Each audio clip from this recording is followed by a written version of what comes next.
Welcome to the Las Vegasville podcast, brought to you by Jump Studios, where we cover topics related to everything happening around Sin City, including the social media scene, food, and a whole lot more, with some of the best, most popular accounts around the city, and talk about their success in Vegas and beyond.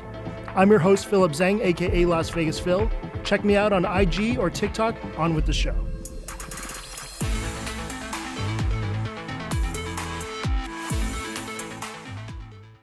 Welcome to this week's show. I'm really excited for this one as we have an awesome creator I've admired from afar. Plus, we're going to blind test 5 local ramen spots in Vegas, rate them, and reveal the restaurant names at the end. Irene Y Kim is a prominent food and lifestyle influencer who has become a staple in the Las Vegas creator community.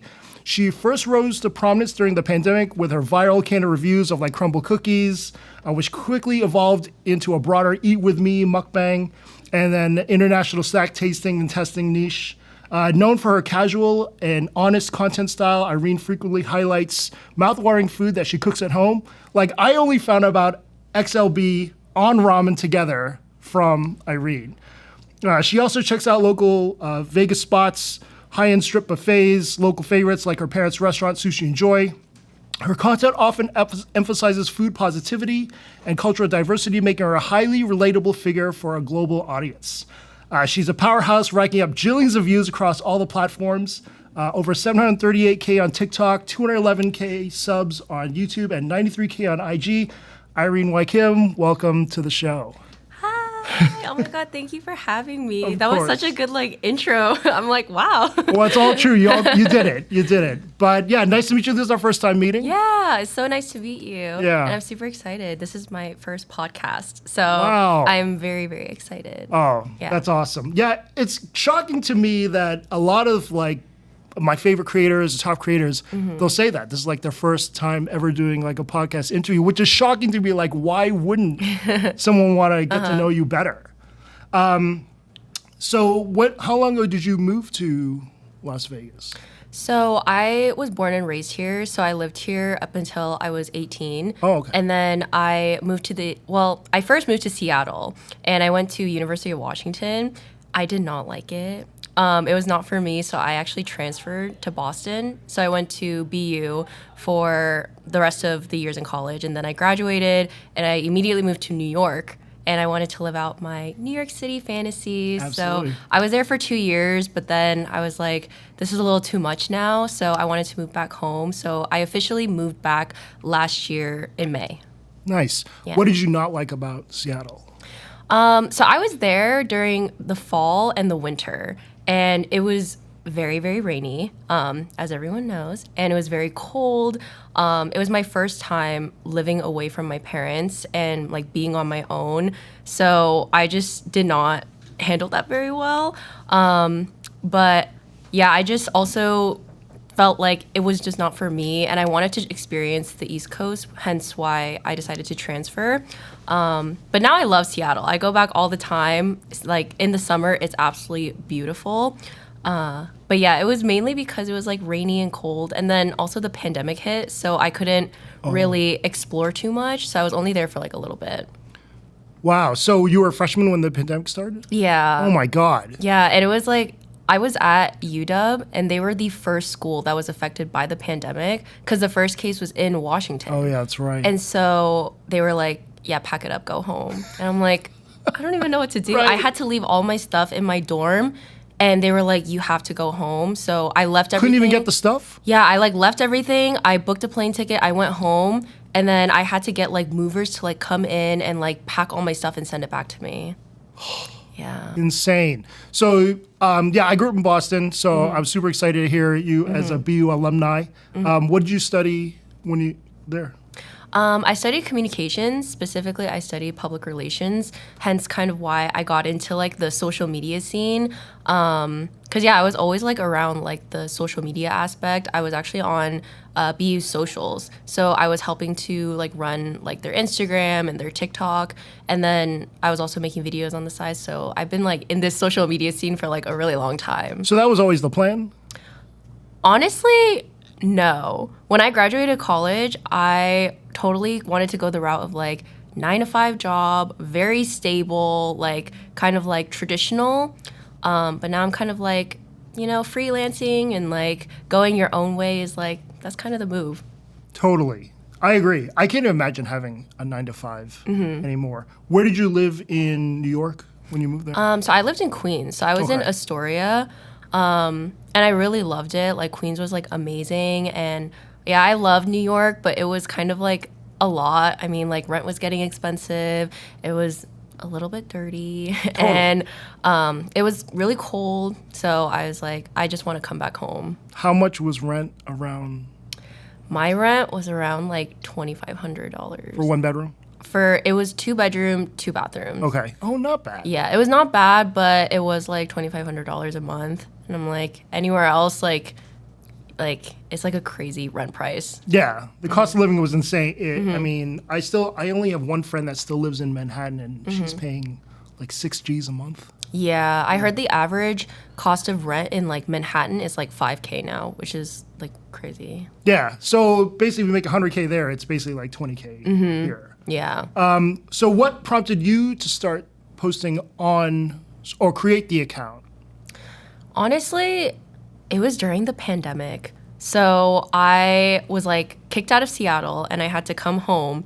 And then I was really bored. I'm also an only child. So when I'm at home, it's like me and my parents go to work. So when I'm at home, I'm like, what do I do? I'm like so bored. Like I'm like watching every single TV show. Like I'm just doom scrolling on TikTok. And so eventually I was like, okay, I'm just going to do it for fun. So in the beginning, I was posting like the like most random things. I was trying to do like funny content or like what I eat in a day, and like it didn't gain like too much traction in the beginning. What really got me started was my first viral video was I was showcasing what I ate for dinner because my parents are sushi chefs. So we had like a whole spread of sushi that we just made at home, and people really liked that video. And then eventually, like, it led to things like I did a lot of crumble cookie reviews. Yes. So every Monday, I was at Crumble, and I was, like, doing those reviews. Eventually, I did stop, but that's kind of, like, how I got the ball rolling. And then I'm like, oh, people like to watch me eat food, and I am a big foodie, so might as well just kind of make that my niche. Totally. It's so, yeah, because you just feel like you're with you and kind of going through it with you. And I think probably for a lot of viewers, they probably haven't tried a lot of stuff. What you and I think might be normal, standard food. So I thought that was super cool. Yeah. But, I mean, did you ever think it'd be where it is now or where you are now? No. When I first started, I was like, I'm just doing this for fun because I was stuck at home. So I was like, I'm just going to do it for fun. My friends are going to see it. Like, we're just going to have a little laugh. And then once like a few videos started like going off, I'm like, oh, like this is actually really fun. And then it was really fun like engaging with my comments too. Like people will be like, can you please try this? Or like, oh my God, like you should really try this. And I'm like, oh, like that's such a good idea. And so I loved like engaging with my audience too. That is, yeah, and I think it's super important for a lot of the big accounts to do that. I personally don't because I just feel, I don't know.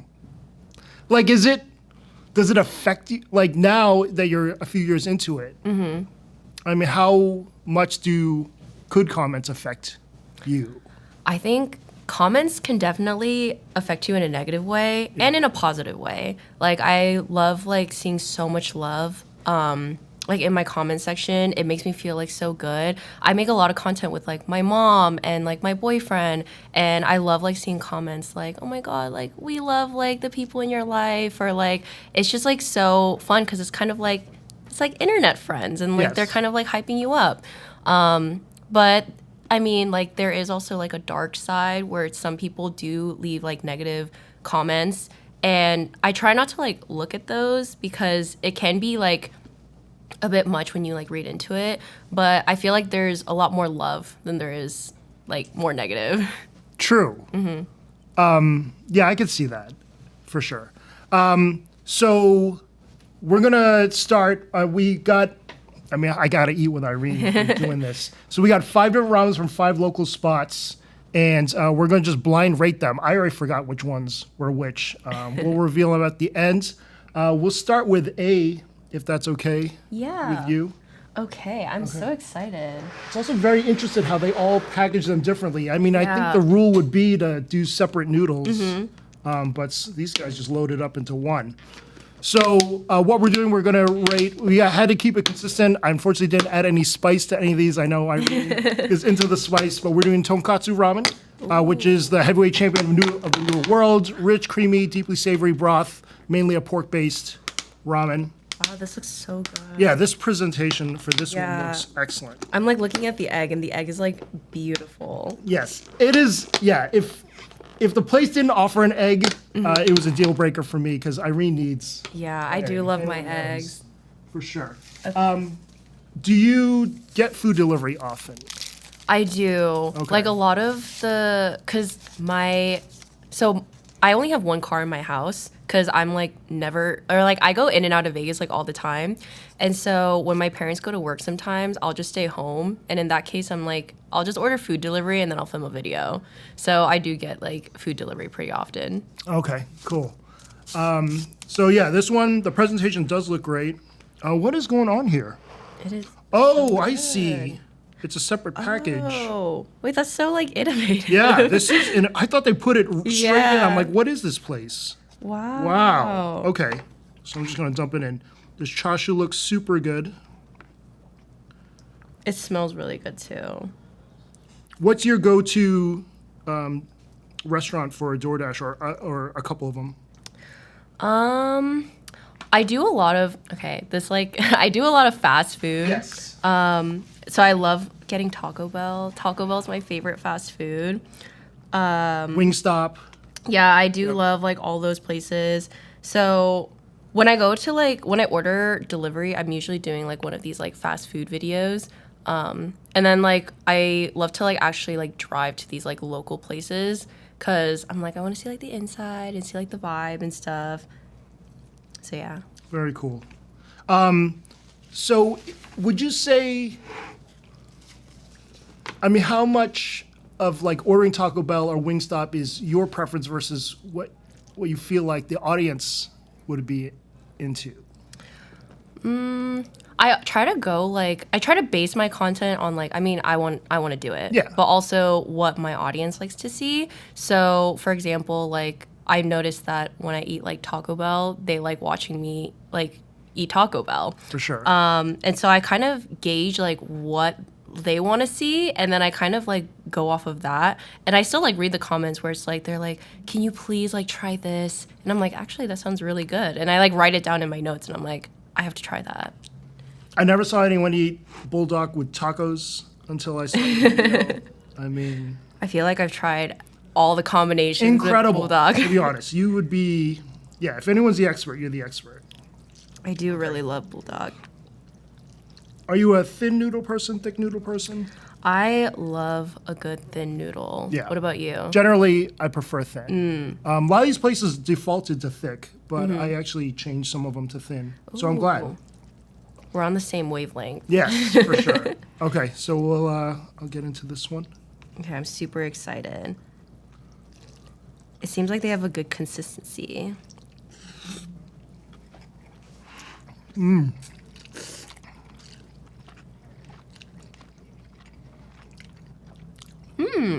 That was really good. This is really good. The broth is great. Delivery is always a mixed bag. I'm always worried about doing something like ramen, like if we have to reheat it or if it's too cold. But this is still good. Actually, it's still very warm, which I really like. The chashu is also very good. Yeah.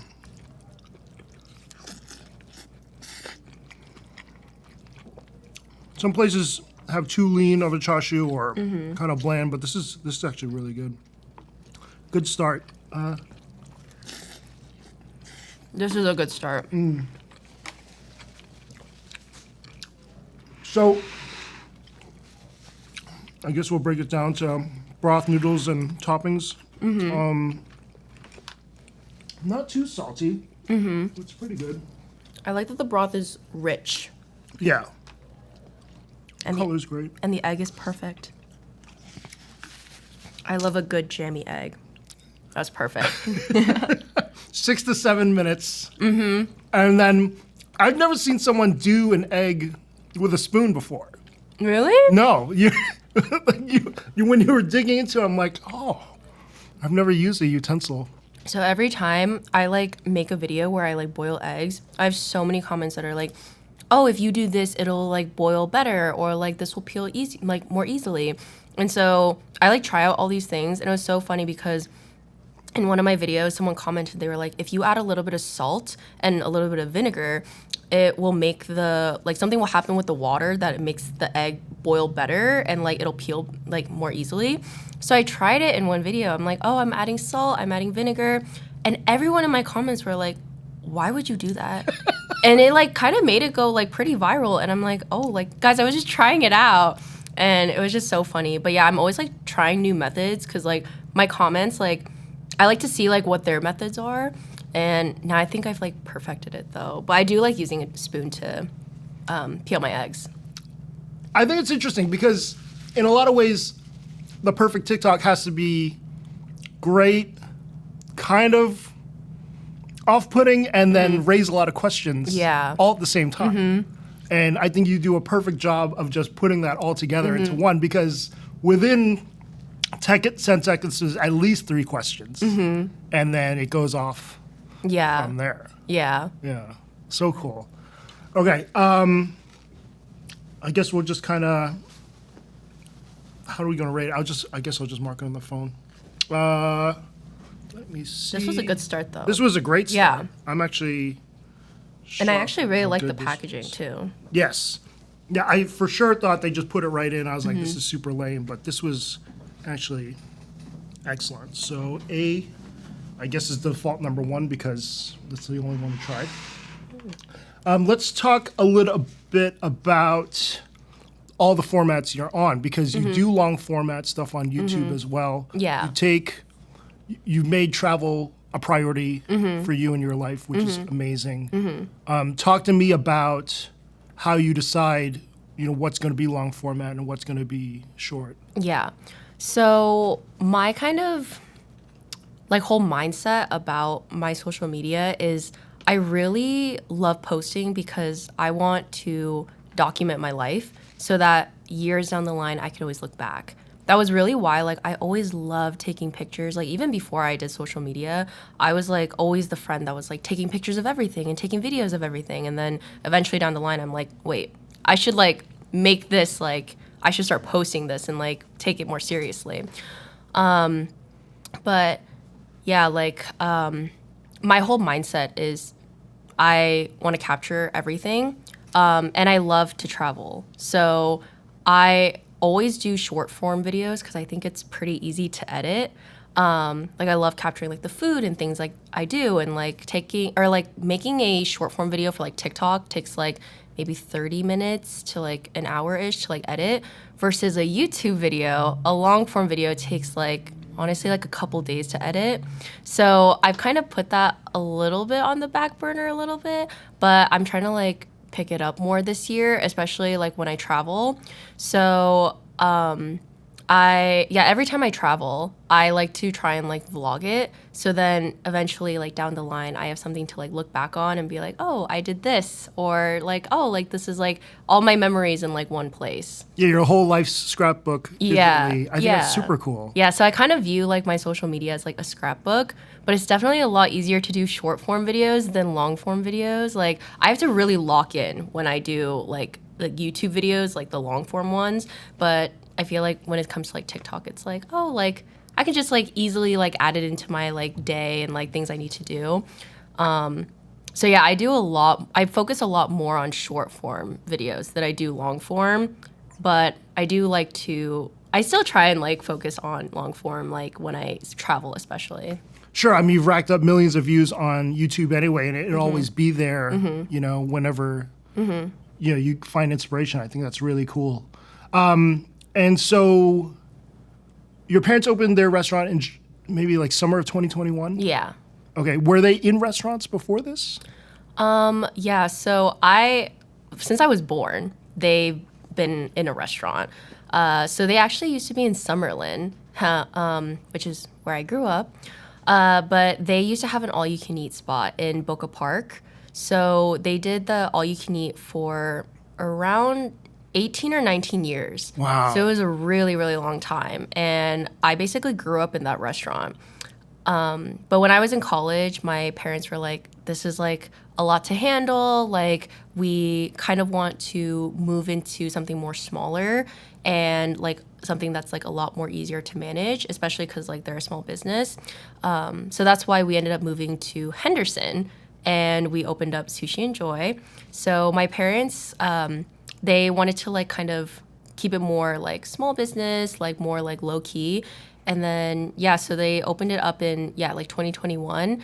And then that's, yeah. Very cool. So, I mean, was it always the plan to start posting Sushi Joy on your TikTok? I mean, you basically become like the brand ambassador.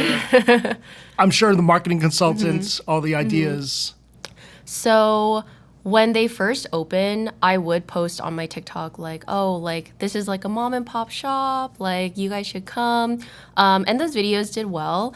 But when I started posting Sushi Sunday videos, that's when like it started getting like a lot of traction.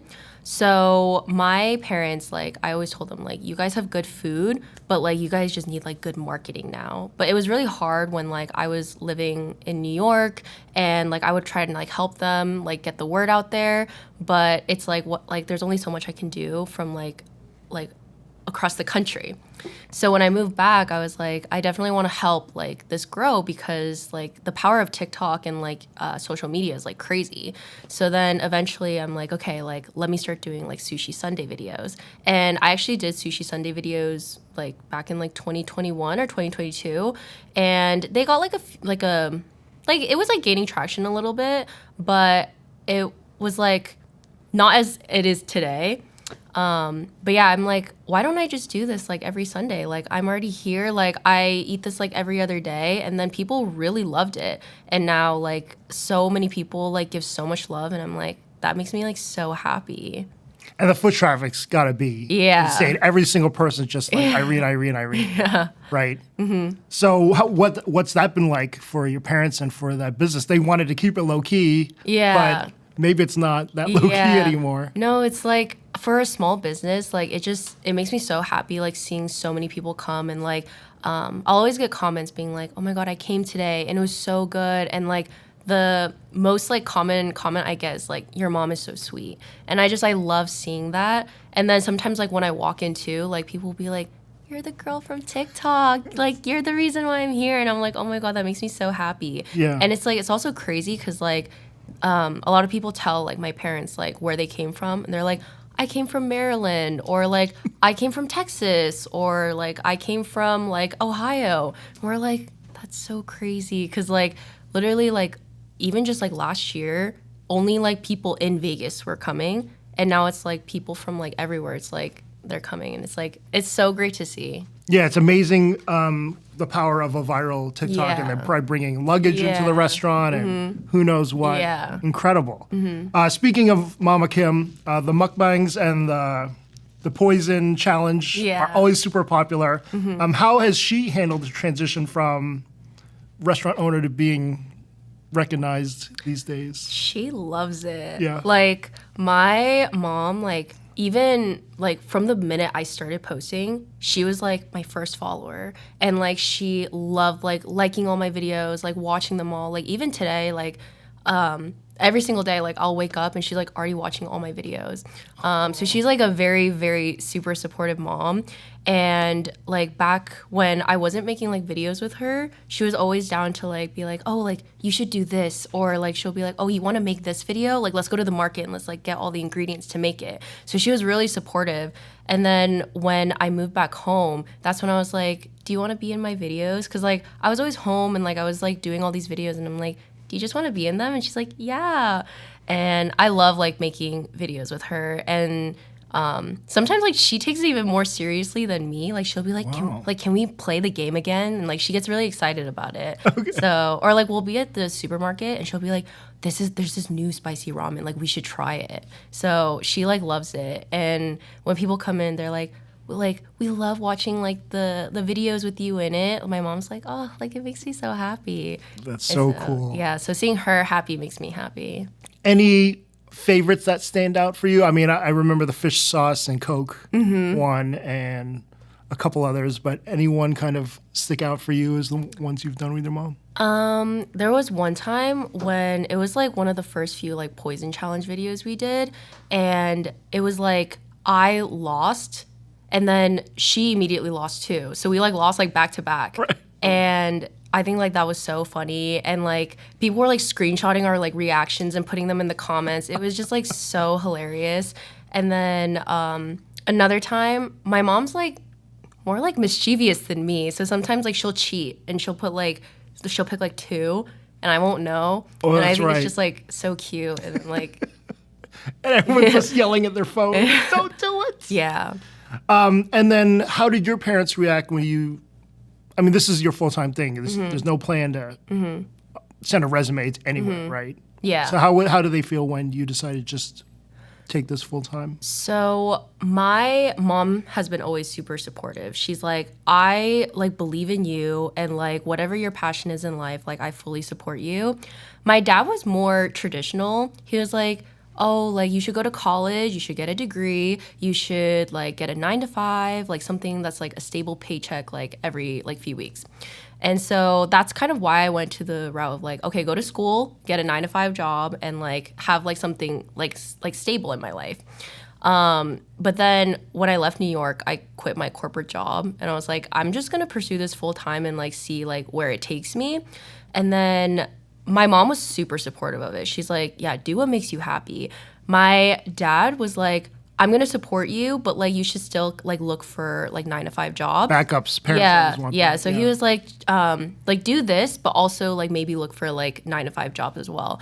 But then when the Sushi Sunday videos started doing well, and then they saw like their business get like a lot more traction, that's when my dad was like, oh, like there is power to social media. Yeah. And now like they're both like super supportive, and they're like, oh, like whatever you need from us, like we're gonna support you, and like you go do what like you want to do.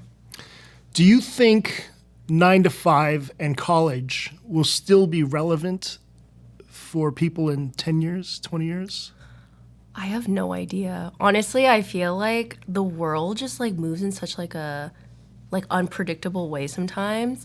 Like for example, I feel like even 10 years ago, like I don't know if I would have thought like, oh, there would be so many people doing this like full time. Right. And so it's like very unpredictable, but I feel like a lot of people are understanding like you don't have to go the traditional route of like a 9 to 5 job. You can do things like freelance, and you can have other outlets of like pursuing your passions and also like making an income of it.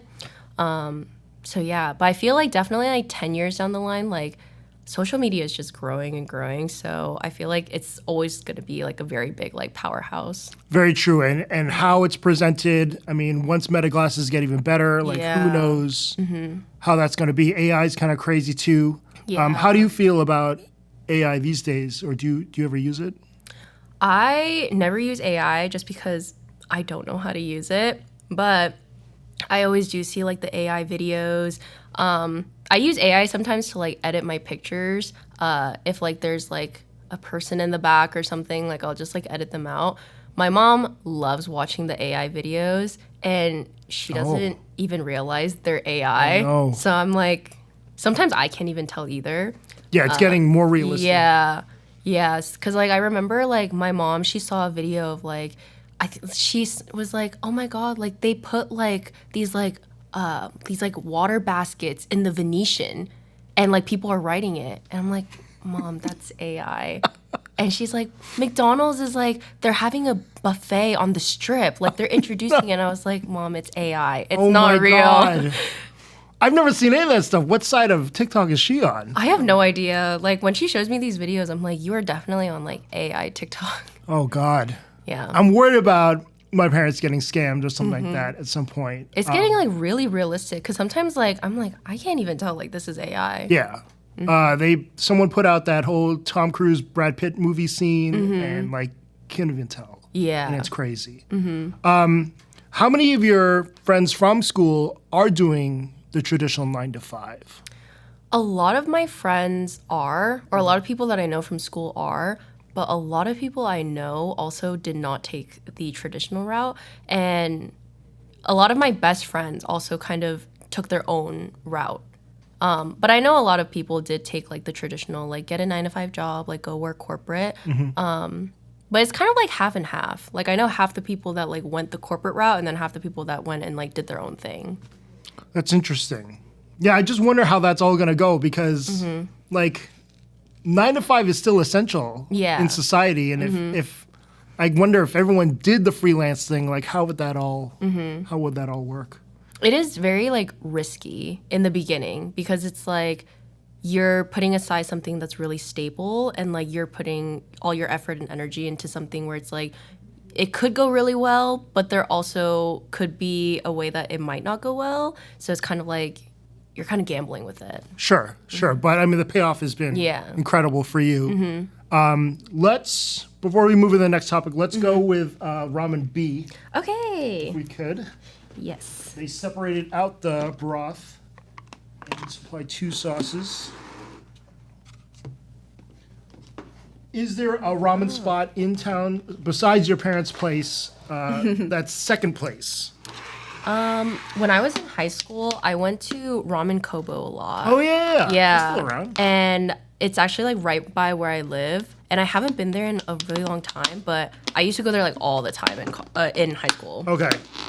Yeah, I think that's a Mon Group ramen spot. But yeah, they've been around for God, almost 10 years now. Do you have a favorite spot?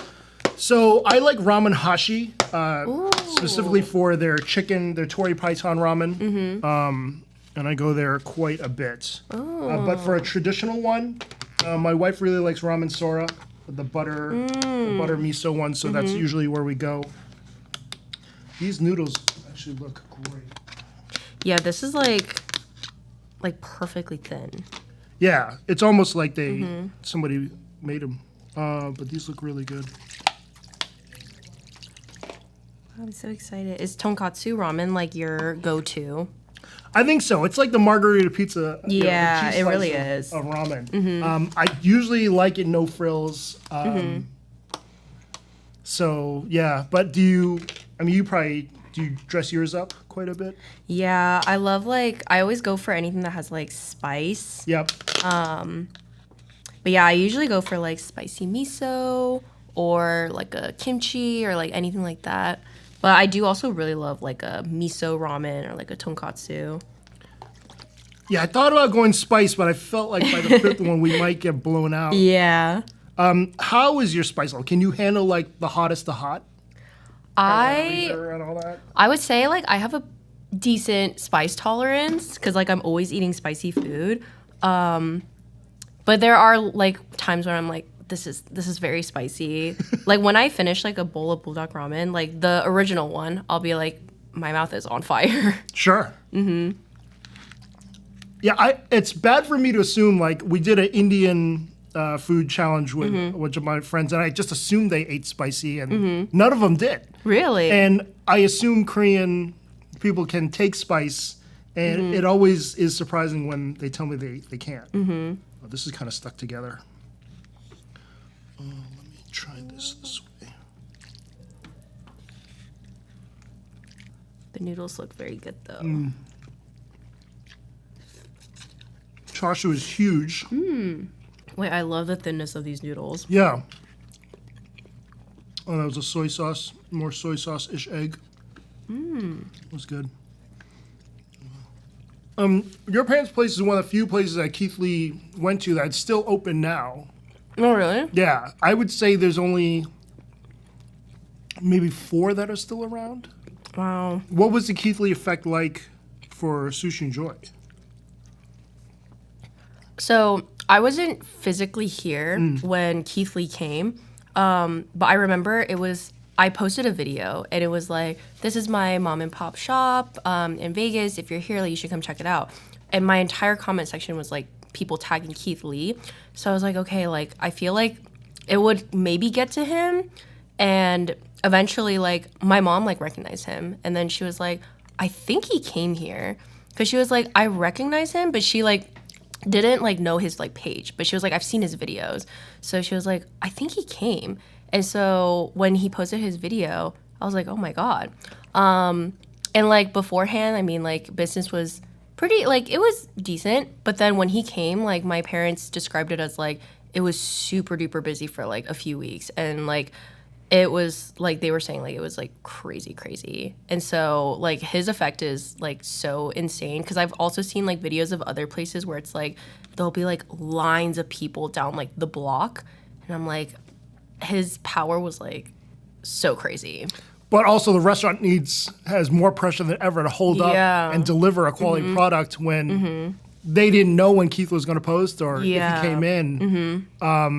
So how were they able, like so many of them, I read the reviews post like, oh, we went because of Keith and this was terrible and that's why it didn't work out. But what was it about your parents that were able to bear down and retain a lot of that audience, a lot of those customers? I think like, I think their food is really good. Yeah. So then like people just end up like coming back. And then it's just like people like leaving like good comments and like people like giving love to it.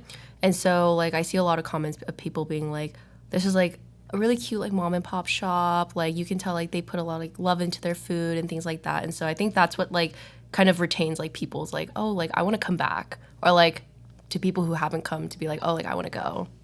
Very cool. Yeah. I think, Sushi Joy, Bulldogies, 303 in the Cut, maybe Sister Kim's. I think those are the only ones that are still around. Wow. Yeah, which is kind of crazy. 303 in the Cut is on my list. Yeah. Yeah. I just saw another girl post about it and I was like, that looks so good. I need to go. Yeah, Giuliano does some good stuff. Wow. Okay, so back to this. The noodles are great Yeah. in this. It's a little saltier than the first one, but I really like the texture of the noodles. It is a little bit saltier. yeah, better for a hangover. Do you drink? I do. Okay. I do love I love trying like new cocktails. And then like when I lived in New York, like my friends and I like used to love like going out and stuff. So yeah. And then what would be any go-to places for drinks in Vegas? So when I'm here, I don't even know if I've been to a bar here. I'm trying to think. Because, well, when I was like living here for like a majority of my life, I was underage. So even if I looked at a bar, they'd be like, you can't be here. Right. So I really only started like going like out to like these places like once I was over 21. But I don't go like out too often because when I'm here with my parents and like we just stay home and like just keep it chill. So I really only go out when like my friends are here or there's like an event or something. So that's why I keep like telling my friends, I'm like, come to Vegas because like I want to explore my city too. Like I haven't done these things. But I'm trying to think if I've been to a bar here. I don't think I have, which is crazy. It's crazy. Yeah. So interesting. Yeah. So what are you drinking at home? Like soju? When I'm at home, I don't drink, but I like to drink socially. So like with my friends, if I'm out at like a restaurant. I used to go to more like bars and like go out like when I was living in New York because I mean their like bar scene is like crazy. Yeah. Have you ever been to Double Chicken, Please?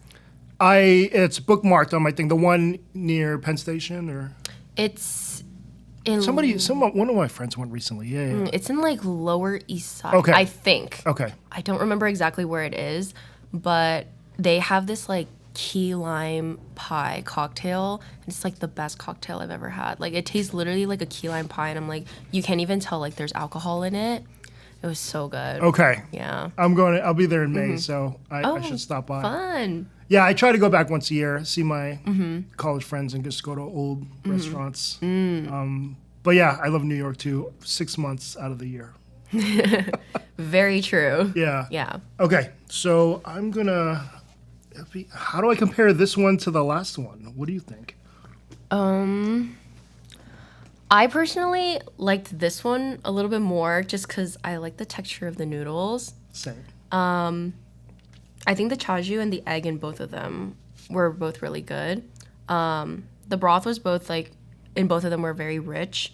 I just think the noodles I prefer in this one. Yeah, I agree. The chashu is also much larger, and I like the fattiness and flavor of this one just a little bit more. Yeah. Should I write down like my Yeah, maybe just on a notepad Okay. because we'll rate them at the end. But this one was quite good too. Wow. You've tried every flavor of bulldog noodles. Pretty much. Pretty yeah. much. So bulldog carbonara is your favorite flavor. Yes. What rounds out the top 3? Carbonara is definitely up there. And then I love the original. Like, it's just like you can't go wrong with it. And I also really love quattro cheese. It's just like really cheesy. And like the noodles, it's like a different kind of like texture. It's like really thin and I really like it. And so I really like quattro cheese too. I recently had quattro cheese. 99 Ranch sent me like a box of stuff, and that was great. We really Yeah. enjoyed it too. Yeah.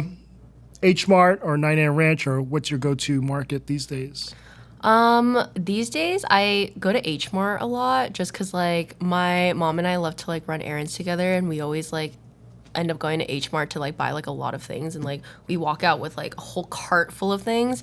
So whenever you go, I'm like I stock up on my bulldog and they have a really good selection too. Like when I went, I'm like they have like almost every flavor, which is great. So yeah. Advent calendar was incredible. Smashed it out of the park with that one. Are there any other brands that would even come close to bulldog for you? I really like Nongshim. Oh yes. Yeah, like Yep. they were the ramen that like I grew up eating. Like I love a good Shin ramen. So they are like very up there too because it's just like very nostalgic and it's like it's also like a soup instead of like dry noodles. So it's just like on a cold day, it's just like it's so good. I also really like Indomie, Oh yeah. I haven't had that. but I love the spicy noodles. So bulldog is definitely like number one in my heart. Very cool. And I love how, most creators make it and then eat it, but you have the second video be the one where you eat it, which is so smart and just keeps people on your channel. Can you talk to me about your conscious decision to go that route? Yeah, so when I was living in New York, maybe around like a year ago now, I decided to do like a bulldog series, and that's when like I was like, oh, like these videos like do really well. So I saw on Amazon they had like a pack where it's like get like all like 20 flavors or something like that. And I'm like, okay, like let me get it. Like this seems like a fun video to do. And I was like when I was making it, it felt like it was not going to be under the 3-minute mark. And like most short form platforms is like it has to be 3 minutes or under. So I'm like, I want to show me eating it, but I feel like with me making it and eating it, like it's not gonna hit like the minimum or the requirement for the time. So I'm like, okay, like let me just split it up into 2. And then people really liked it. So Yeah. I was like, okay, like let me just go with it. And now every time I just do like ramen videos or like cooking videos, I'm like, okay, like I'll just do one of me making it and then do one of me like eating it. Because the way you cook it and the way you present it is so engaging enough that, yeah, I love it. I love that you do it that way. Oh, I'm glad. And Thank you. yeah, I've been trying to think about how to apply that to my own style of content, to have a part 2 or to have like a second chapter. So cool. You recently had some trouble with TikTok. Oh my goodness. I know, and I saw the post, and Yeah. you don't want to get into it too much, but someone was stealing your content Yeah. when you upload it So onto annoying. YouTube, right? Yeah. So here's my advice. If you are a content creator, post everything on all your platforms at the same time. So my issue was, so I content batch like a lot. When I'm here at home, I am like always constantly filming videos. So I like film like 3 to 5 videos a day. And I was like, if I post on Instagram and TikTok, like all these videos at the same time, I feel like, I don't know, I was like, maybe my strategy should be like post twice a day. And that also keeps it where it's like I always have posts even when like I'm not in town. But on YouTube, I'm like a little bit less familiar with their algorithm. So I just posted like all my content batch videos there first. And I like still spaced it out where like on TikTok and Instagram, like I would post twice a day and then everything else was like a free for all on YouTube. But then someone was stealing my videos off of YouTube and posting it and like pretending like it was theirs. And so like TikTok's algorithm picked it up as like, oh, this person owns the original. video. Yeah. And I'm like, but it's like you can clearly tell it's like my face, my voice, like I edited the whole thing. And I tried like reaching out to TikTok, like no one got back to me, like none of my appeals like went through, like they all got denied, and it was just a crazy mess. And I was like, I no, like And you were on the cusp of the last strike, yeah, which was terrifying. yeah, and I'm like, I felt like my account was like on like thin ice, so I decided like, okay, like I'm gonna take a break, and then I will like kind of like let this settle down, and then I'll start posting again. But it was just like so like devastating when it's like I made all these videos, I worked really hard, and like somebody else was taking credit for it, and the videos were also doing well on their page. So it's kind of like Terrible. I did all that work for me not to get the credit, and also like for this platform to tell me like I'm in the wrong. So it was really frustrating. But due to that frustration, you've unloaded an incredible amount of content within a short amount of time. And where it seems like the volume play has been such a big success for so many creators these days. You know, I have some friends that post like 40 times a week, 50 times a week, which is insane. Yeah. But how has that been, kind of unloading all that and what it's done for the account? It's been like crazy because like I had so many videos that like I couldn't post on TikTok while I was kind of like taking my break, but I wasn't going to take a break from like my other platforms. And so I kind of just spam posted all of them once I started posting again. And like you can tell like some videos like TikTok would still like strike. Like one of them, like they striked it again. They were like, you're What? violating community guidelines. And I'm my like, this God. is literally my video. Yeah. Like it's just somebody else stole it from me and like took the credit. But it's been like, I'm like trying to get my account like back there because I feel like there's still like some like inconsistencies. But yeah, I'm like, I've just got to like push through it. And I just got to stay consistent. So yeah. I'm curious how the U.S. takeover has been. The only thing I've really noticed is like alcohol content seems to slip through easier. Oh, really? Where, yeah, before with some of my clients, like I couldn't even post wine content because they would just shut it down. Wow. Yeah, I know the switch was like, so I wasn't posting when the switch happened, but I remember like all my creator friends started messaging me being like, my views are like staying at like 0. Or like, Oh yeah, that one day it took forever for these things to go. Like nobody's seeing the videos. Like my search bar is really weird. Like even my search bar, like my suggestions were like really weird and all that. And I'm like, what is going on? I know it was like a really not the smoothest transition. No. Especially for creators.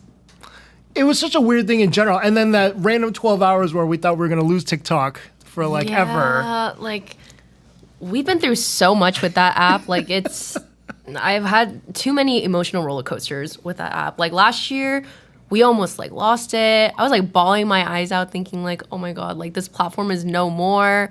And then the switch happened and like everyone's like, what's going on? Like I can't post anymore. And I'm like, I don't even know. What's your favorite app to be on now? Right now, I love Instagram just because like I've used it for so long. And like I love that you can post like pictures and like videos, and I like that like you can curate your feed to like look at or to have it look the way that you want it to. I also love like posting stories. I love the highlights, and so it really feels like a digital scrapbook. And I love that when you post reels, you don't necessarily have to have it on your feed either. Correct. So there's a lot of like customization that you can do. Yeah, ways, and I think it just, pulls out the curtain, as to more about you and your life. And I think a lot of people are super interested in that as well. So let's talk a little bit about logistics of running Irene Y Kim while staying Funemployed and authentic. Your content often shows your family enjoying meals together. Like you were saying, you shoot like 5 videos sometimes? Yeah, like on a really productive day, I'll like film like 4 or 5 videos. Okay. Yeah. Nice. And then outfit changes, hairstyles, Yeah. all that in between. So how long would 5 videos maybe take you in a day? So luckily, like we talked about this, but like when I film like my cooking videos, I'll do like, like me cooking and then like me eating. And that will usually take around like maybe like an hour. Okay. But a lot of these other videos, like it kind of depends. Like, for example, if I just get like delivery and then I just like set it all up and I eat it, it'll take maybe like 30-ish or like 40 minutes just to like set everything up, like film me eating and then like cleaning it up. So I feel like each video, just the filming process would take like around like an hour-ish. And editing is like not too bad either. It's like pretty quick. It'll take me like half an hour just because like when you're talking to the camera, it's like, okay, like you know when you start and when you finish and then you can just cut versus like if I have to do like a voiceover, I'm like, okay, I have to edit everything and then I have to like record my voice. I have to like add the subtitles, like everything like that. And yeah, so I kind of I like to talk to the camera because I'm like, it's a lot easier for me too. Yeah, I totally agree. It sounds like, well, I know it sounds like, but some people that work at agencies will really only work with creators that are talking on camera. Mm-hmm. If they're not talking on camera, then they don't even want them anymore. Wait, really? Yeah. Wow, I didn't know that. You do have an agent. Yes. Okay. It's pretty rare for Vegas creators these days. We were just talking about this with Wayne and Luke on the other show. A lot of the creators don't have agents. Really? So they're like, they handle it by themselves? Yeah, we all handle all the money by ourselves. When we all get the email from the brand, like we're all in a text group and we're talking about how we're going to price it out. But I feel like even with all that and all the brains in the text group, we're leaving money on the table. I think agencies have a better idea about that. Yeah. How did that business partnership come about? So it's actually my friend's agency. So back when I was doing crumble cookie videos, I became mutual friends with like another creator, and it was her and her sister that really made like the crumble cookie videos like become really viral. So we just like bonded over the fact that like we kind of do the same content, and then eventually down the line, like her or like the sisters, they started their own agency, and I was like, I don't know if I can handle all these emails like by myself. Because I'm like, I don't know how to like market myself. I don't know how to negotiate. Like, I don't know what to say. Like, this is all new to me. So I felt like somebody else kind of doing that might be better just because I don't know what I'm doing.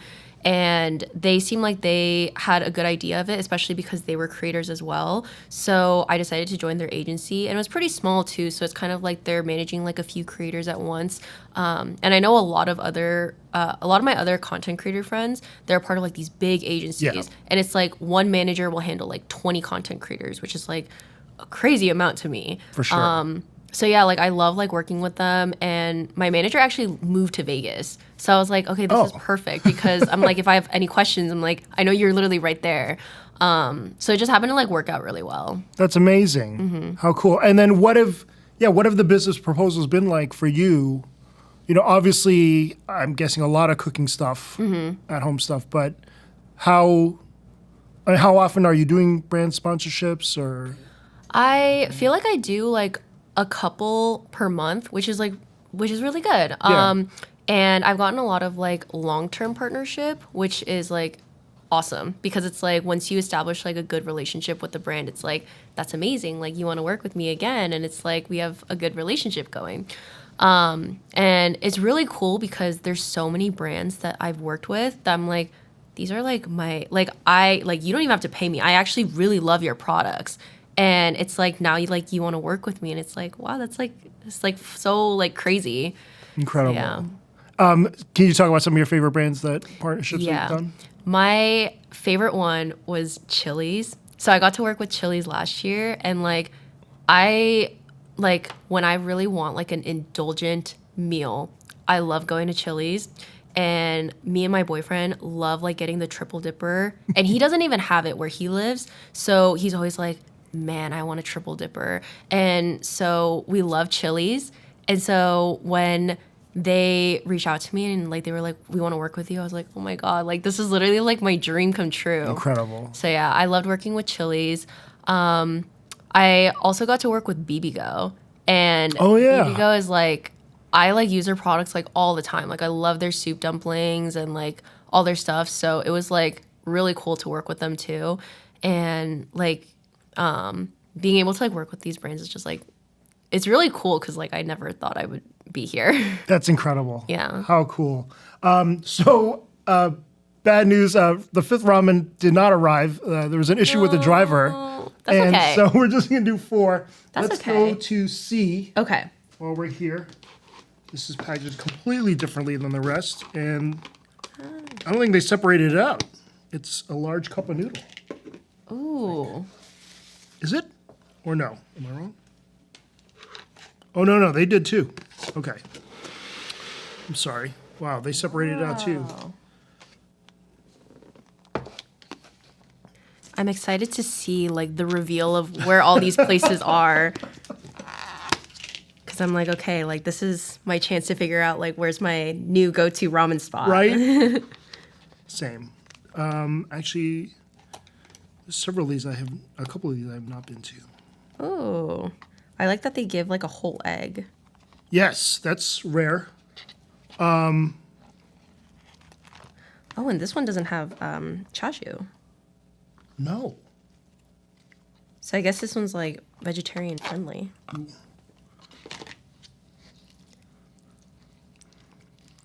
Yeah, these noodles are pretty stuck together, but we'll manage. Yeah, that's okay. With brand deals, like how often? Can you talk to me about some of the back and forth with money or like Yeah. things like requirements that they're asking? Because a lot of them are crazy. Yeah. Right? So my managers, like I love that they are able to handle it because I feel like they're better at like negotiating.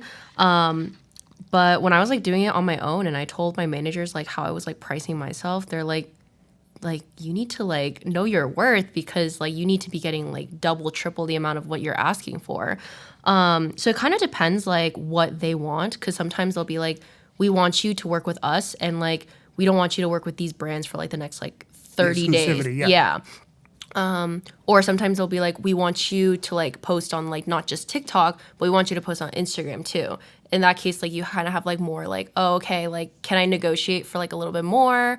Sometimes they'll be like, oh, we want to do like a long-term partnership. So it kind of like depends. But yeah, it's like every deal is like different. So you kind of have to like know like how to like negotiate for yourself and like what they want and like how like and you have to like know your worth. Totally. Yeah. And I think a lot of creators in town, specifically Vegas, don't at all. You know, they think that what they're shooting or what they're doing is not a big deal. So it shouldn't be priced Yeah. too high. I was like that too, where I'm like, oh, like this is like so cool that they want to work with me, so I'll take like whatever.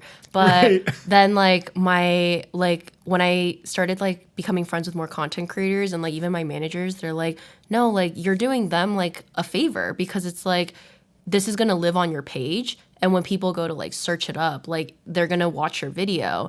And like they can use it to like market themselves on their page too. So it's like you should know your worth because you're putting in work to like make like go there or like get the product, like make the video, like edit it and like post it. So it's like you gotta know like your worth in terms of like all the work that you're putting in. 100%. True.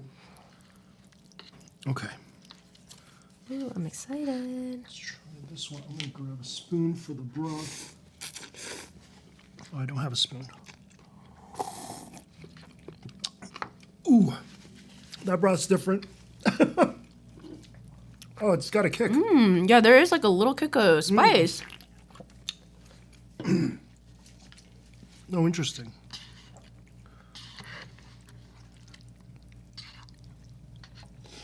I love that each of these have like the perfect egg.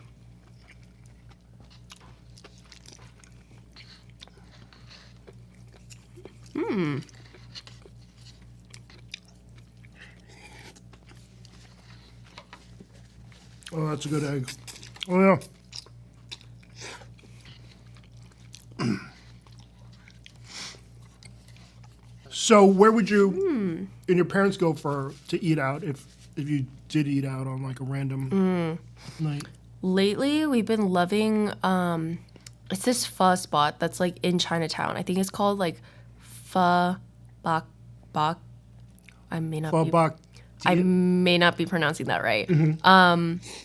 But it's this pho place, and I love that it's 24/7. So you can go there like whenever. And I really like their pho. It's just like they give like a pretty good portion. Like the noodles are always like super chewy. They give like a good amount of meat in there as well. Pho ga bak bak? Yes. Okay. Yeah. I haven't been there. I think it's 24 like a pretty good pho spot. But before then, or before we started going there, we used to go to Pho Kim Long a lot. Sure. Yeah, that was like the go-to spot for when I was like a kid, and we would go there like all the time. But now we go to a different place. So yeah. Yeah. I mean, sometimes you outgrow, those spots. But yeah, this is right next door to the big plaza, where and these guys had like what else is in this plaza? Izakaya Go, a couple others. So yeah. They have the halal guys that burned down. Oh yeah, yeah, by accident. Wait, do you know how that fire started? No. Because I saw it on Oh. TikTok, and I'm like, yeah. And then every time I go like eat pho, I like look at the halal guys, and I'm like, oh my god, like it's like partially burned down. Yeah, I don't know. I mean, obviously, a lot of people are saying it was them that did it. Yeah, because business hadn't been that great, but who knows these days. Wow. Okay, but I gotta check that place out. So they specialize in chicken. Pho ga is chicken broth, I think. Yeah. But yeah, they have like all different kinds of pho, and yeah, like me and my mom like love like going there. Okay. So yeah, and then I'm trying to think like where else on like when like we're trying to like go out for like kind of like a I guess like nicer meal. Recently we went to the Win Buffet and we all really liked it. I saw the post. Yeah, I was like the worst like local. Whenever like my friends would come to like Vegas, they'd be like, "Can you give me Rex?" And like when I like was not living here like now, I was like, I have no Rex for you. Like I was living here for like 18 years and like I didn't do anything besides like go to school and like go to like the mall. So I was like, I don't know, like I'm just as clueless as you are. So that's why I'm like trying to like explore a lot more now. But one thing is like we're known for like our buffets and our all you can eats. Like when people come and they're like, what do we need to have while we're here? And I'm like, come with the like an empty stomach and go to one of the buffets or the all you can eats because they're like really good. And so I was on a mission to find like a good buffet. And I like tried a few and I was like, Yeah, I remember the Palms one. yeah, I was like, I don't know if I would come back here. But I really like the Win Buffet. I like the Win in general. Same. And yeah, we have like really good all you can eats too. Like 888. Their sushi is like it's like one of my go-to like all you can eat sushi spots. And then their sister restaurant, Gangnam, the Korean barbecue place. Oh yeah, it's also pretty on the good east too. side. Yeah. Gangnam was great. Yeah. Yeah. Really good value, really good bang for buck. Yeah, I saw your Palms Buffet, and I'm happy they kept it real. I felt kind of bad because sometimes, like when I go to these places, I just don't know what the average consumer experience is and what they're bringing out that's different or special. I feel like some of these buffets, like, it's so inconsistent. So it's like, it really depends on like when you go. Because, for example, like when I went to the Bacchanal buffet, me and my friends were like, maybe it's because they were switching over from like lunchtime to dinner, but like everything kind of like felt like it was like sitting out there for a while. But I know some people, they're like, this is so good. Right, I swear by it. And so I'm like, is it like timing? Like, is timing also important?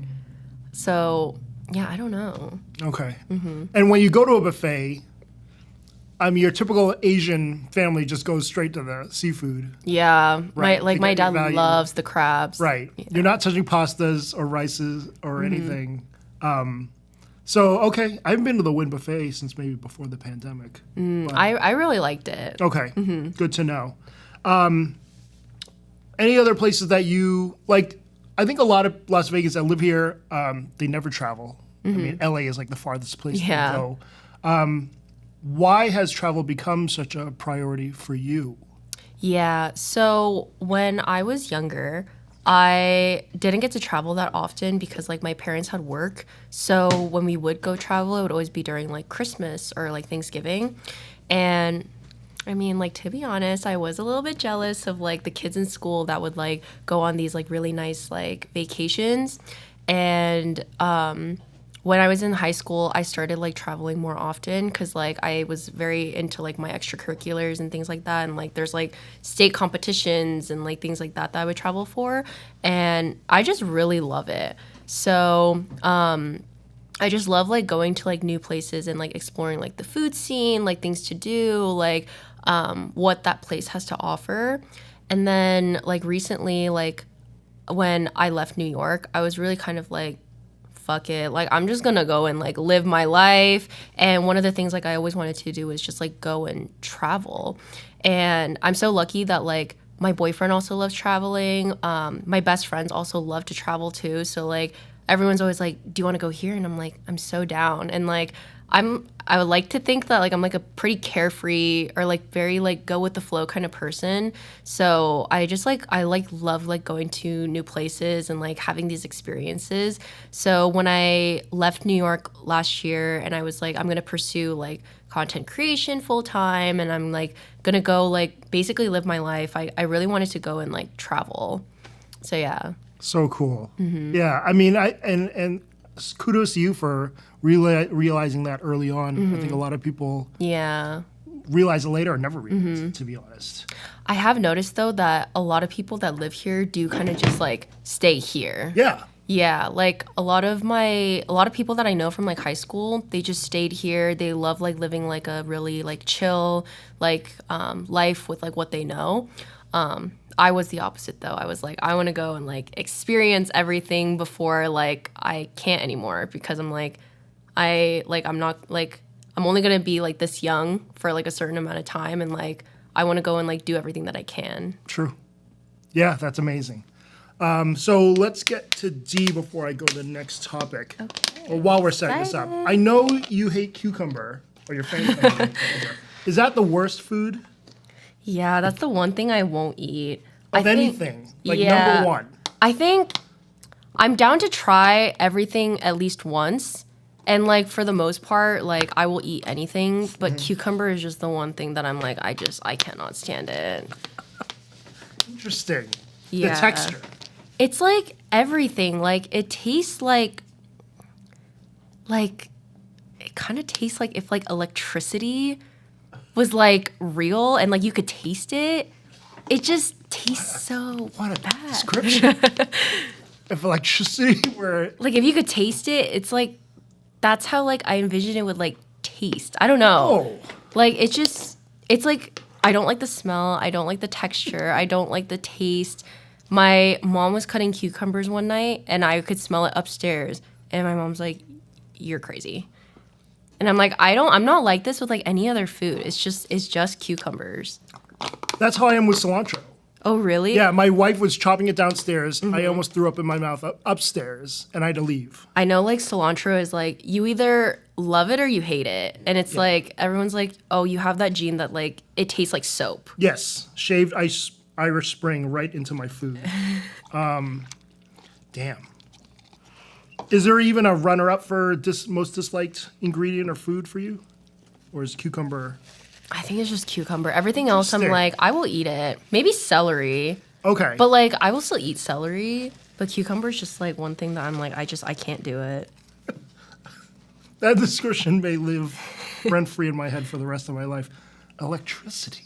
Yeah, like it's just I don't know, it just tastes so bad to me. It tastes very fresh though. All right. Noodles look pretty good in this one too. Ooh. And the chashu is quite fatty. Try the broth first. Ooh, this one didn't have an egg. This one didn't have an egg. Yeah. Uh-oh. I might lose points here.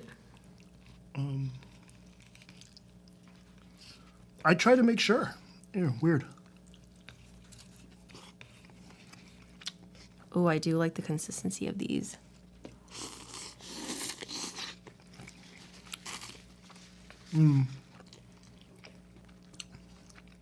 Really like the noodles. Really like the broth in this one too. The chashu's a little sweet. I really like this one.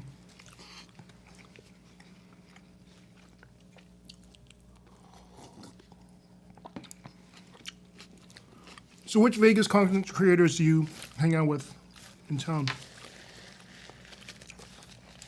My first like content creator friend here was Talls. Oh, yep. She's so sweet. Talls is the best. She's really sweet. And then I met JT through her. Okay. And so I've seen him like a few times. Like I saw him at like a creator event or like grand opening for like a restaurant last year. JT's awesome. Yeah, he's really cool. And then everyone else I haven't met. Like I watch your videos and like I haven't met you until today. Angel too. I watched like a few of his videos and then yeah. Yeah, JT and Talls hang out quite a bit. So, but yeah, I love both those guys. They've done so much for the city. Yeah, they're super and cute. They're great friends. When did you meet them? So, I met JT before the pandemic when he moved from the Bay here. Either we met up at like some random PR events and then started hanging out. And then he just kind of blew up from there, at least in Vegas. He had a pretty good following, I think, before he even moved here. Talls was actually the first person on TikTok where I saw did like narrating voiceovers on stuff. And whenever I was scrolling sometime in 2020, I immediately DM'd her to like want to meet her and talk to her. So we met. I run social media for Amano. They're famous for the pasta stuffed into bread. Oh, yeah. So she joined one of the shoots, and that was the first time we met. But it was crazy to meet her, and it's crazy to see, what her life has become. It's No, I remember I watched her videos like in quarantine, and like I was like liking and bookmarking, and then eventually we became mutuals, and I'm like, oh, like you watch my videos too. And then we met in real life, and like she's just so sweet and like such like a girl boss, and like I was like, I love that for you. Totally. But yeah, but what I'm like getting from like your experience and like her experience is like the Vegas content creator community is like pretty small. Yeah. And it's like everyone's very like tight knit. Yeah, pretty rare for a city. Everyone kind of feels like they know everyone. There isn't that much drama unless people start dating. It feels like a community because like that's kind of like from what she was telling me, it felt like everyone like knew each other, and it's kind of like you see each other at events and like you guys like hang out and stuff too. And I was like, that's really cool because like when I was in like New York too, it kind of also felt like that, but like there's so many content creators there that it's like you like see each other when like you go to like certain events and things like that, and it's like it's so cool when there's like a community and it's like you guys all do the same thing too. Yeah, I feel very lucky that we have that here. Yeah, everyone's super cool.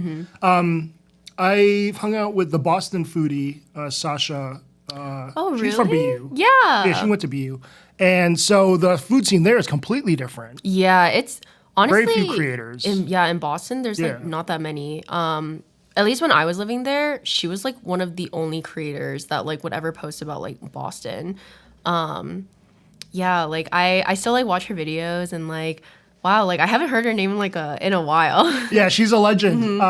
She'll DM me. It's like, hey, I'm here at BTS with my mom. Hi. Oh, that's so cute. But I'll be heading back to Boston in May. Maybe we can hang out. But it's so interesting because I think there's maybe like maybe 10 creators in Boston that can really move the needle for a restaurant.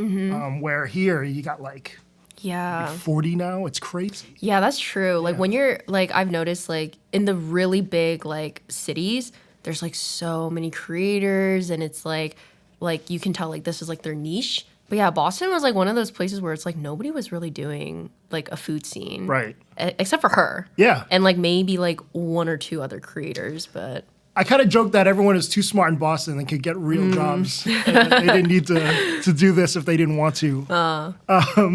So you mentioned before you'll try anything once. Is there a food that you swore off of that you would never try again, or a combo? Or I know there's several combos that were kind of not your thing. I mean, there's nothing like I was like, I really, really disliked this. Maybe banana bulldog. So Oh yeah, I saw that one. yeah, so it was so funny because I didn't realize that flavor existed, but I guess it's like you can find it in like certain parts of like Asia. So my boyfriend was the one who was like, you have to do this. He saw one person on TikTok post about it. And he's like, Irene, you have to do this. So his sister actually lives in Hong Kong. And so he was like calling his sister and he's like, can you please like get one? And like when like their mom like goes back, like she'll just bring it back. So he did his magic and he got it for me. And I was like, this is the craziest combo. Like, I don't know why they would produce this. Well, you took it over the top by adding plantains. Yeah, but I was onto it. like, if I'm gonna try it, I'm gonna go all out. Okay. But it was just the weirdest combo, and I'm like, okay, maybe I'm just hating on it like too much from the get-go. And I tried it and it was just so interesting because it was like you were eating spicy bananas, but in the texture of noodles. So everything was just so off about it. But I mean, at least I tried it. I would not try it again though. Okay. Yeah. Good to know. Good to know. So that was the fourth one. Let's These were also see. yummy. They were, and all quite different in their own way. I don't know what I'm gonna do. Yeah. I'm like trying to decide like which one was my favorite. I'm gonna go back to one really quickly. Just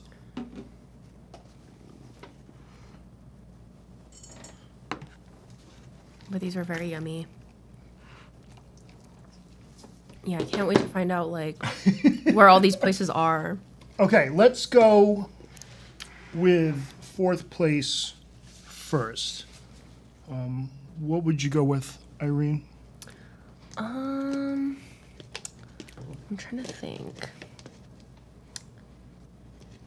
Maybe C, because I think it didn't have chashu. It didn't have chashu. Yeah.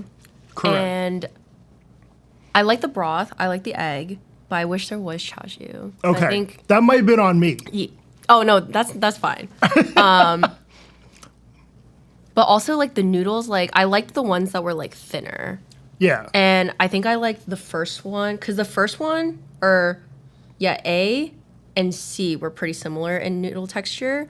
So I feel like that's kind of why. I really like the texture of like the noodles. Right. It came off like more of a fresh noodle than a packaged yellow Yeah. noodle, which clearly these were. But yeah, I think I would go with fourth place as Shoku as well. The spicy kick was a nice change up, Yeah. but that was interesting that was the default tonkotsu ramen. Okay. Let's go with third. I think I would have to give it to A. Again, it's like the noodle texture. But I think their chashu was really good. The egg was really good. Honestly, the egg in all of them were like really good. But I do prefer the thinner noodles. And it was the last one and the second one, I think, that had the Yes. thinner noodles. Yeah. Correct. So I'm going to go with A as number 3 as well. When I went back to try it just the second time, there is a bit of a sweeter taste to it than the saltier, more pork type broths. Okay. So How about second? This would be crazy if we agree on all 4. Oh, okay. I'm trying to think. You want to take another bite? No? Honestly, wait, okay.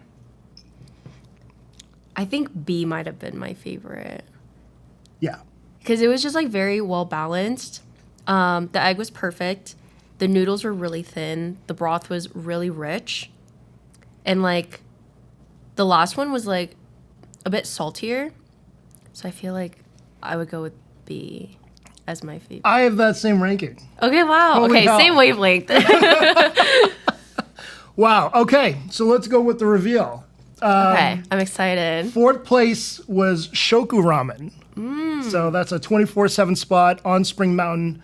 When you ordered, it was kind of interesting and misleading because the tonkotsu ramen is only $9.99, but then everything's extra. The noodles Oh, that's how they get you. and everything. So maybe I just assumed pork was going to be in it, and I think that's what happened. Oh, don't worry. But yeah, have you been there before? I like have not been to a lot of ramen places. I think I've really only been to Ramen Kobo and Jinya. Okay. Yeah, I've only been to like those. Because they're right by. Yeah, they're like The right by house. my house. Yeah. Right, I gotcha. Okay, and let's go with third place is Sojo Ramen on South Jones, I believe it is. And the ramen there was $15. And I thought that was a really solid bowl too. Number 2 is the most popular place, most popular ramen spot in Vegas right now, and it's Ramen Boys over on Decatur. And several of the creators here, actually a lot of creators have posted about Ramen Boys. They're the same owners as Fuck Him Long, I believe. Oh. And they do a really great job. I think it's one of the few non-Japanese owned ramen spots that have been super popular now. It was really good. Yeah, really good. And then first place is Shinjuku Ramen Wow. on Spring Mountain. And yeah, shocking to me. They're actually, I think they're open 24/7. Good to know. I will let me be see. there. I know they're open. Yeah, they're open 24 hours as well, 7 days a week. Dang. I had Shinjuku Ramen once before, but I admittedly was not in the most sober state, and I thought it was amazing. But yeah, this only reinforced it. Wow. Yeah. Okay. Well, now I know my spots of where I will be going back to. So let's round out with a couple last questions. Yeah. You love XLBs. What's your top restaurant if you had to get XLBs somewhere? Oh. Would it be bad if I said Din Tai Fung? No. Honestly, it's just like reliable because it's like it's in a lot of Consistent. places. Yeah. It's very consistent. Here, I also really like China Mama. That place was pretty good. And that one's like really local here too, so I really like that one. But I will admit I do like to go to Din Tai Fung. And then in terms of like having it at home, I always go for BB-Go. Like BB-Go like never fails me with their dumplings. Okay, I gotta check it out. I was assuming it was Trader Joe's, but it's always BB. Trader Joe's also has really good ones. Right. But the BB-Go ones, I go to Costco and then I get like a pack of them. I think there's like 10 in there and it's like $13. And so I'm like, that's pretty cheap. So Okay. I'm going to get it. Yeah, good to know. All right, I gotta check out BB-Go. What else? What's one tourist trap restaurant in Vegas that you actually think is worth the hype? I'm trying to think. Or another question, the other question could be, what Vegas restaurant everyone thinks is good but truly isn't? Okay, that one's like a little bit easier Okay, because let's go that. so again, it goes back to the buffets. And I'm like, I feel like it's always like a hit or miss. It really might be like the timing, but I went to Wicked Spoon and a lot of people love it. And I just thought it was just like any other buffet. And the same thing goes with like the Bacchanal buffet too. Like, I was just like it was just like okay when I went. But it really might have been because I went right when they cut off lunch and they were transitioning to dinner. So maybe it was because of that. I'm trying to think of like a place that's worth the hype. I mean, obviously, I will plug my parents' restaurant, Sure. Sushi and Joy. Yeah, let's do it. Yeah. I mean, I think it's so good. And it's like, sometimes I'm like, I know I'm biased, but my friends that have also tried it, my boyfriend, like, they're always like, it's really good too. Yeah, like, I'm trying to think, is there like any other spot that I've been to that I'm like, it's really good?